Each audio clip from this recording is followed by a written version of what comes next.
What's up, centimeters? It's your boy, Megameters, and I'm going to be doing behind the scenes for Meter Mouths.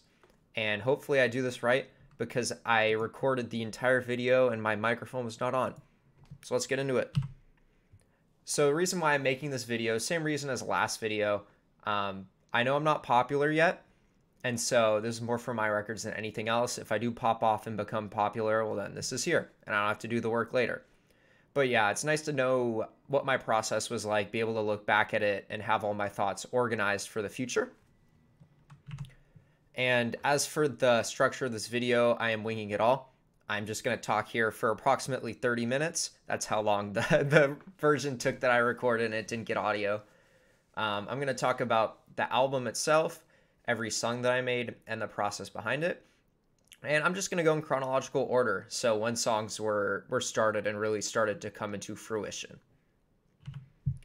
And so background of the album, I'm pretty sure I was in a car with someone and they just like offhandedly mentioned that my next album could just reverse the words in the title and like invert the colors. And I was like, yeah, you're right. So I did that. Sorry for stealing your idea. If you were the friend that suggested that and you're watching this, I can credit you if you want. But I kind of randomly made a bunch of mashups when I was bored over winter break, and that was kind of like a 5-song EP for Meter Mouse, and eventually I made the entire album. So the timeline, I don't know, very complex.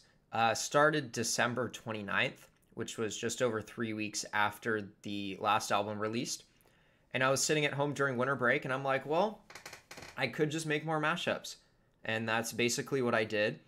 I had a couple of ideas, and I didn't have the full album planned out or anything yet, but I was ready to start making them again. And it took just under 6 months total. It was released May 21st. And just like the last album, I did designate a deadline and do a bit of a crunch to try to meet it. I think it was less pronounced this time because I had more of the album done when I made the announcement for the final deadline and there was more time. So things are more polished overall, but in the end, there was still a little bit of a crunch at the end.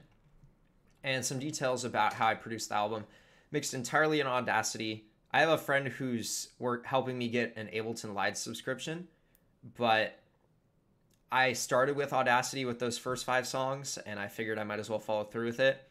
If I were to learn Ableton in the middle, there would have been a shift, I think, in how the songs were made. And I wanted to stay consistent. Now that the album's over, I can mess around with Ableton more, but for now, it's just Audacity. In the zone, I say Audacity, the homie. That is true. Audacity is very user-friendly, very easy to just pick up, and it's been easy for me to focus on just making the mashups rather than figuring out the program. All the graphics, all the thumbnails were made by me. I did think about commissioning artists, and I did have a couple conversations about it, but ultimately it just didn't come around this time. I think by the time I was reaching out, it was already near finals for a lot of my friends, so inconvenient. And then I use Windows Video Editor again. I tried using Premiere for a bit, but the aspect ratio was slightly off. There's like a little black strip on each side, and that was enough to convince me to just use Windows Video Editor again. It's not like I need the video itself to be crazy detailed or anything.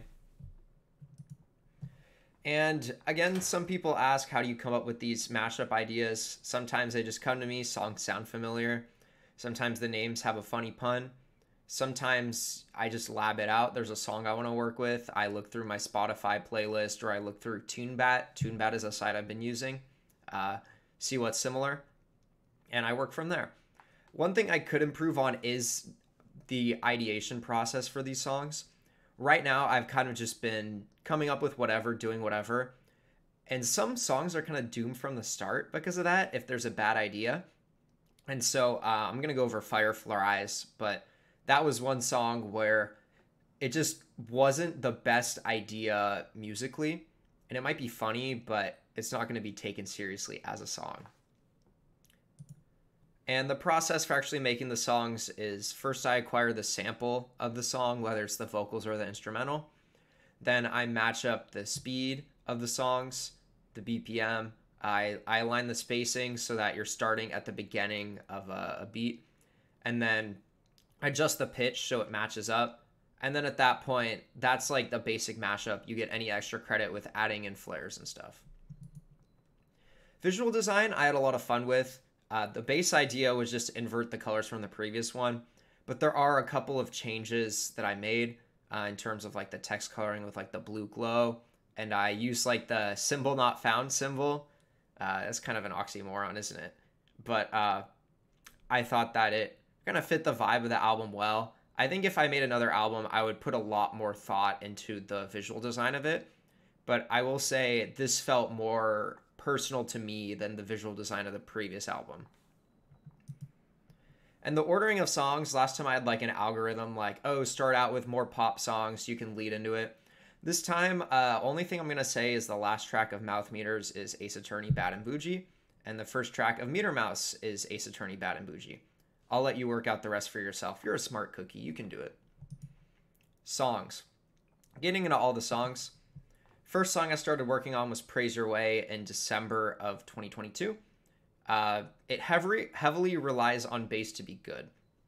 And I uploaded a version to YouTube that had less bass in it. It just wasn't mixed the same as the album version. It did not sound as good. And so I think this is a song that has really good bass. It bumps if you have bass on, but you take the bass out and it's kind of weak on its own. I tried adjusting the pitch to match up, but then like A$AP Rocky sounds like weirdly high pitched. It's hard to take like a deep pitch rapper and pitch him up. So overall, I just stuck with this. I think it still goes hard, but it's better if it's like blasting on speakers. Second song I started working on was Fireflies, and it was actually the same day as Praise Your Way I came up with the idea, and this was the problem child of the album. It took the entire album's lifespan basically to finish the song. I was working on it from day one to a couple days before the end. So 5 months in the making, still came out scuffed. I sunk so much time into it, trying to pitch shift it. I was trying to like do a full reset of the pitch to account for overcorrecting. Sometimes I would like pitch some parts up, other parts down, and then like there would be different issues with each part. But in the end, it just didn't sound as cohesive as I was hoping for. I think it's still fun. It's a fun song, but it's not gonna win any awards for quality. Like I think it has a decent amount of views considering my videos, but it has like no likes in comparison to some of the other ones.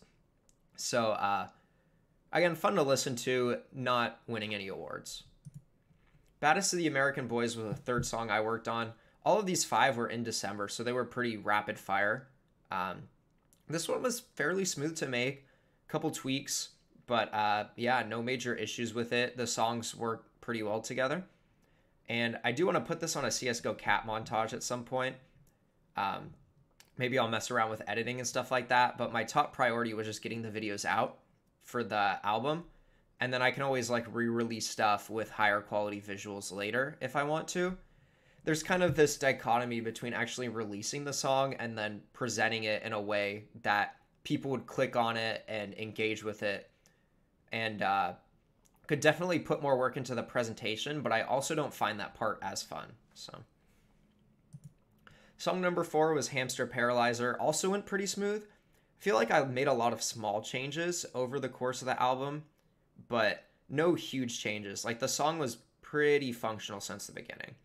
And if you hear me say functional, it just basically means like I would release it and I wouldn't cringe every time that I heard the song. And then the last song on the EP was Ace Attorney and Bougie. Similar to Fireflies, this song took most of the album's lifespan to finish, but I'm happy with it. I'm proud with how it turned out. It was complex with the 2 beat changes in it and all of the ad-libs from the Ace Attorney characters. But I feel like adding more time and more love into the song actually did make it sound better. And I do want to release a remastered version with one of my friends who's actually more into music production and actually plays bass. And I think I'm going to do full-out visuals for that. There's a site where you can have Ace Attorney characters say anything. I was going to have them rap the song to go along. And so probably like the most well fleshed out idea I have for like a viral video. Of course, no guarantee it would actually go viral, but you know, the best you can set it up, the better chance you have. So that was like the 5-song EP of the album. And from there, there's about like a month of a break after winter break as I was getting used to stuff. And then once I kind of settled again, I was able to work on the album more in February. And Chocolate Sandstorm was the first song that I was trying to formulate after that. I tried some random songs for this album, or for this song. I tried like Horse with No Name, Revenge from Captain Sparkles, Walking on a Dream from Empire of the Sun. Very different songs that I was just messing around with. And it took like a month before I was finally able to settle on something. And because both songs had instrumentals playing, there was a lot of noise. I did take some of the bass out, and that helped a little bit. But yeah, it is still like over 3 minutes of noise. So like, fun to listen to, but it gets tiring after a while. Number 7 was I'm Getting Psycho. I was watching Psycho Pass. I love the whole 90s, 2000s anime aesthetic, kind of gritty, futuristic. There was Evangelina in the last album, Psycho Pass in this one, bit of a trend. I also really love Dominator as a song. It's tense. It has a unique format to it where it kind of dips in the middle and then gets back to the action. But I feel like because of that, Busta Rhymes kind of got scammed.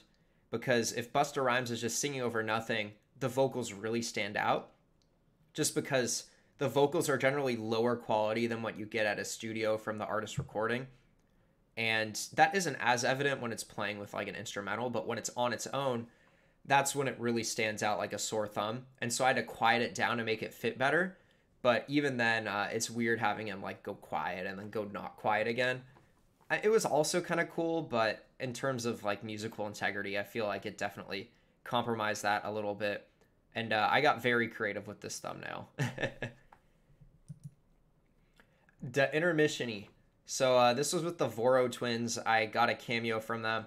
And this was a third through the album's production cycle. So I got this pretty early on, and I was like, I'm committing to making this album, and I'm committing to putting these guys as an intermission. And it turned out really well. That was definitely some of my early motivation to keep on working on the song. It was inspiring that they accepted it and like endorsed the meme album without even knowing what it's going to be. I don't even know if this is ever going to make it up to these guys, but they're so goofy. Even after the whole Da Vinci clip, they have like these really dumb jokes that they post on TikTok and Twitter. And they can make like any dumb, redundant joke be funny just through delivery. Like half the time you know what the joke's going to be and you laugh anyway just because it's so stupid. And so love these guys. If I had any micro celebrity starring in the album, I probably would chose them. Going back to music, the quietest song in existence was just a setup for the loudest song in existence, if I'm being honest. Like, it's not bad, but it's not banging either. I just kind of put it together, made a couple tweaks, and I'm like, it's good, ship it out.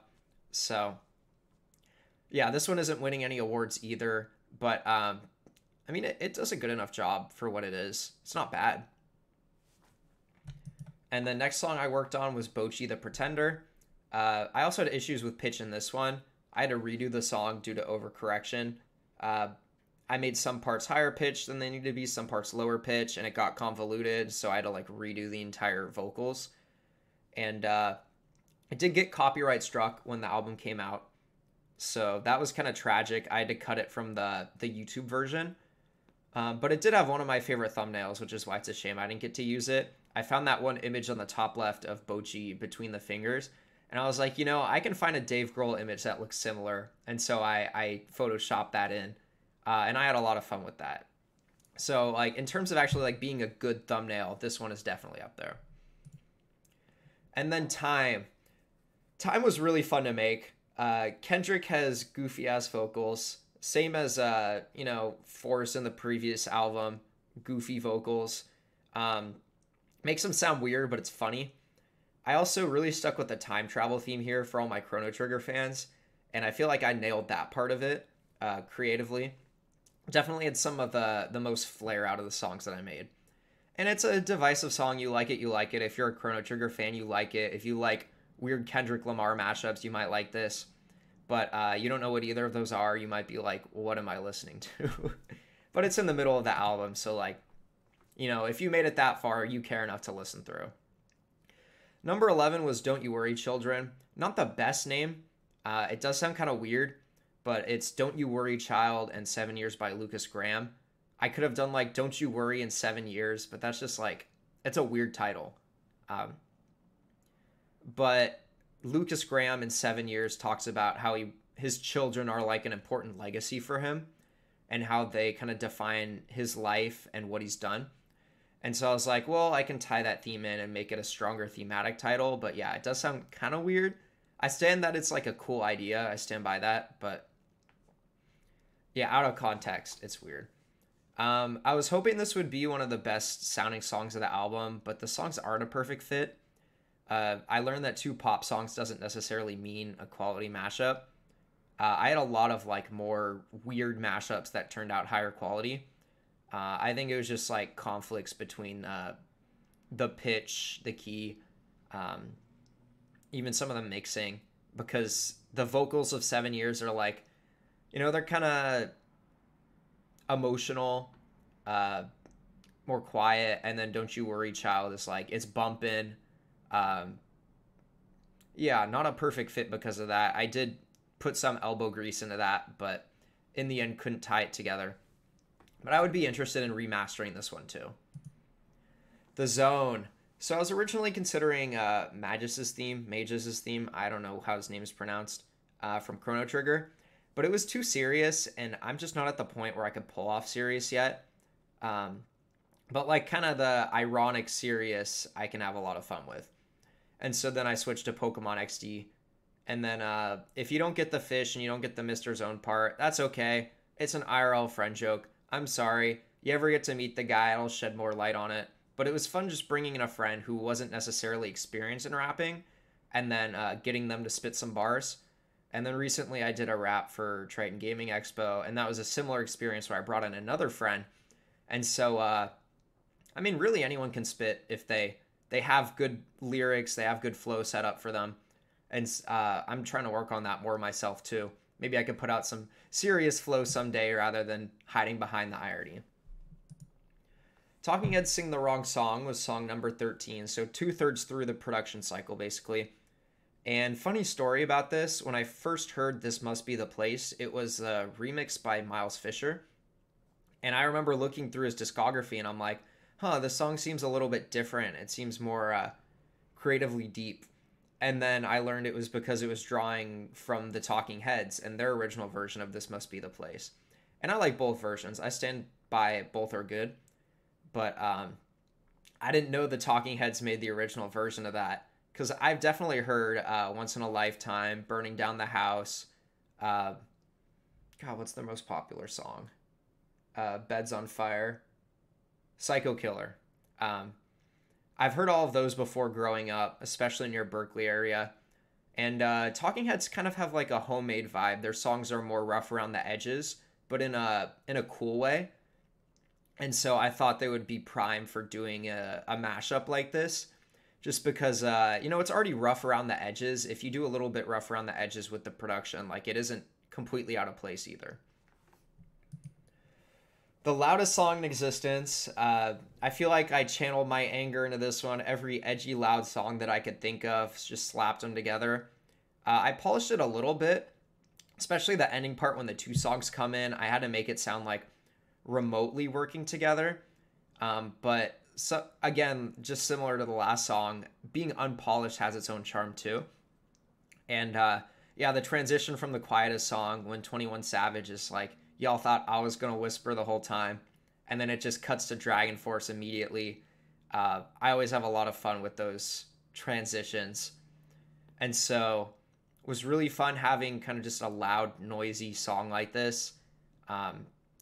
You could vent your anger to this if you want. Maybe go hit a punching bag. Hopefully it brings out your inner demon or something. The end game. So what I mean by the end game here is this was all of like the middle content. This is around when I started setting a deadline and trying to meet it. And so these songs, I was like, okay, I got to shop these out, get these done so that I can finish at a reasonable time. Finn's Gate Zero took a couple of iterations. When I brought in Bocchi the Rock, it was originally supposed to be for this song, but I couldn't get it to work with other anime openings because it was just too much.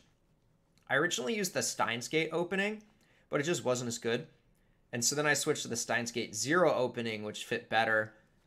Both were anime noise, both versions, but at the end of the day, it made more sense as a song, if you can call it that.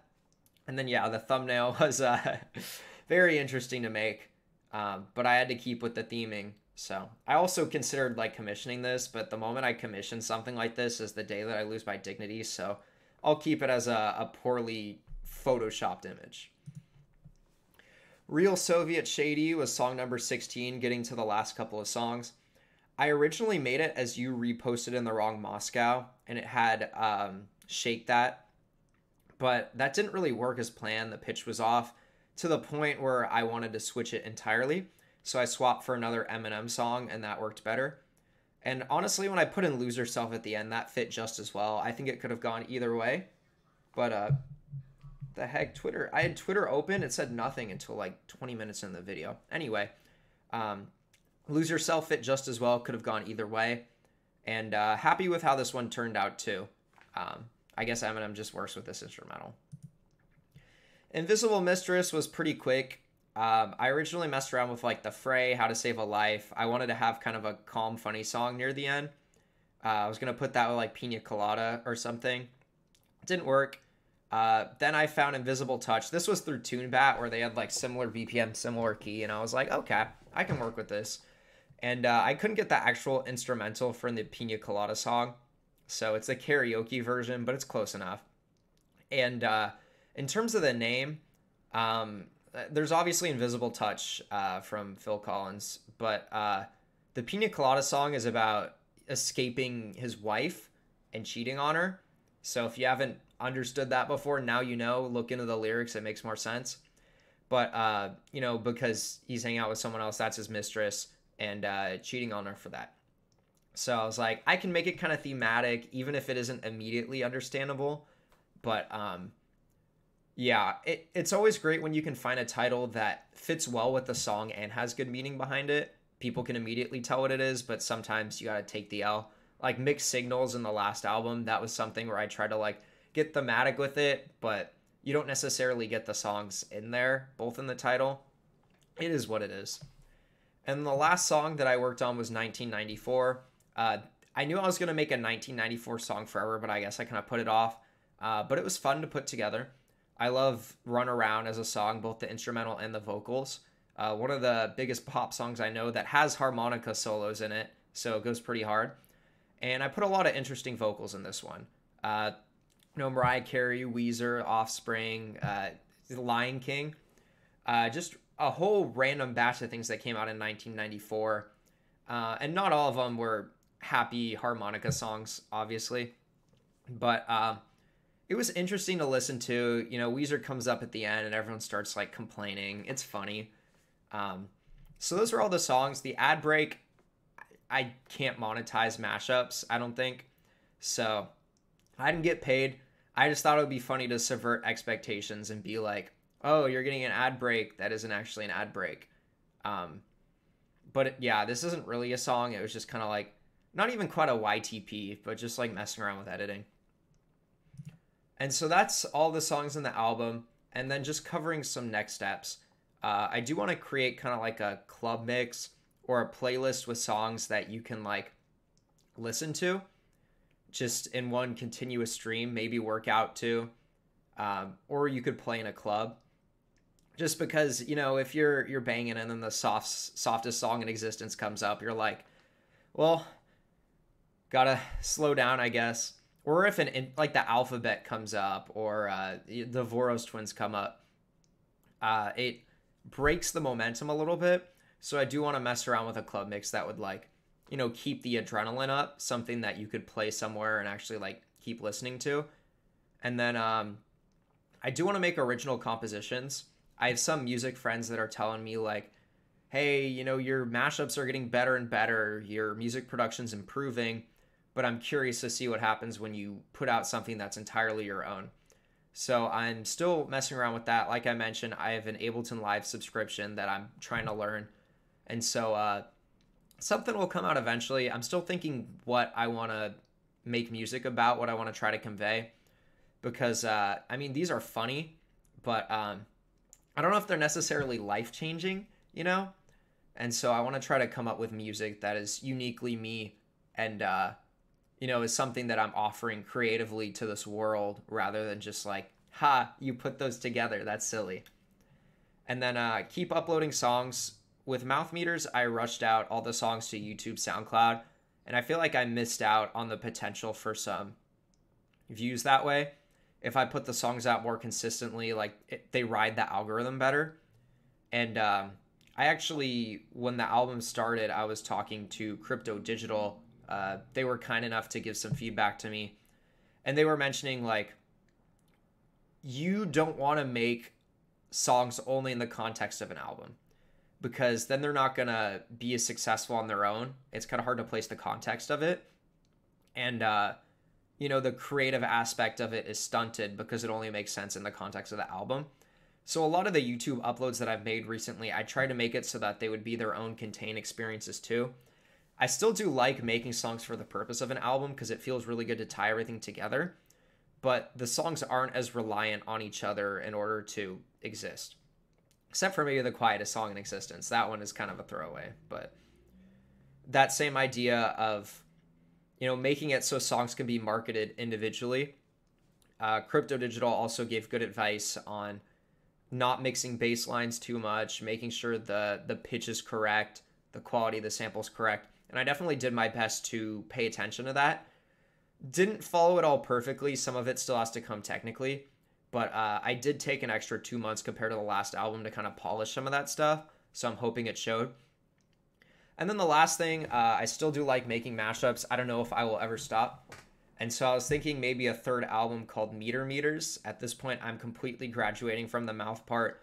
No more influence from Neil Cicierega as I grow into my own. And it would just be my style. No obligations of anything. Whatever I feel like putting in there. Following the pattern, though, from 3 months to 6 months, this could take up to a year. Maybe even longer. Depends on how much I get involved with other projects. And so look forward to that. I'll definitely post updates if I do start working on that, and I'm kind of coming up with some ideas. But I want to have better ideas to start with so I can follow through with better mashups. And I think I want to get better at saying, no, this song is not good enough integrity to put in the album. I'll have to shelf it or post it as a blooper or something, which pains me to do because I hate backtracking like that. But if the goal really is to put out like a high quality experience, that's something that I'm going to have to deal with. So overall, that's all that I had. Thank you for watching. Thank you for spending 28 minutes of your time. And always appreciate the support. Feel free to reach out to me if you have any other questions about the process. And I will see you for the next video.